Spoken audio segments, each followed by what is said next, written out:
بسم اللہ الرحمن الرحیم۔ السلام علیکم محترم ناظرین۔ آپ صلی اللہ علیہ وآلہ وسلم کی زیارت کے لیے عمل۔ حضرت مولانا شمس الدین محمد رومی حضرت مولانا جامی کی اولاد میں سے تھے۔ آپ کا بیان ہے کہ میری آرزو تھی کہ مجھے خواب میں حضرت محمد رسول اللہ صلی اللہ علیہ وآلہ وسلم کی زیارت نصیب ہو۔ میری والدہ نے ایک دعا شب جمعہ کو چند بار پڑھنے کو بتائی۔ میں نے یہ بھی سنا تھا کہ جو شخص شب جمعہ 3000 مرتبہ درود شریف پڑھے گا، اس کو حضرت محمد صلی اللہ علیہ وآلہ وسلم کی زیارت نصیب ہوگی۔ غرض یہ دونوں مل کر کے میں سو گیا۔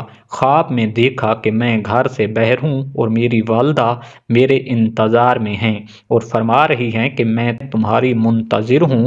حضرت محمد صلی اللہ علیہ وآلہ وسلم گھر میں رونق افروز ہیں، اور تمہیں بھی آپ صلی اللہ علیہ وآلہ وسلم کی خدمت میں لے چلوں۔ والدہ میرا ہاتھ پکڑ کر آپ صلی اللہ علیہ وآلہ وسلم کی خدمت میں لے گئیں۔ میں نے دیکھا کہ آپ صلی اللہ علیہ وآلہ وسلم جلوہ افروز ہیں اور آپ صلی اللہ علیہ وآلہ وسلم کے گرد ایک اچھا خاصا مجمع ہے۔ آپ صلی اللہ علیہ وآلہ وسلم کچھ تحریر املا کر رہے ہیں اور لوگ یہ تحریریں اطراف عالم میں بھیج رہے ہیں۔ حضرت مولانا اشرف الدین عثمان زیارت گاہی، جن کا شمار علماء ربانی میں ہوتا ہے، لکھ رہے ہیں۔ میری والدہ نے عرض کیا، یا رسول اللہ صلی اللہ علیہ وآلہ وسلم، وہ لڑکا جس کی آپ صلی اللہ علیہ وآلہ وسلم نے بشارت دی تھی، وہ عمر دراز، دولت مند اور بزرگ صفات ہوگا، کیا یہی ہے؟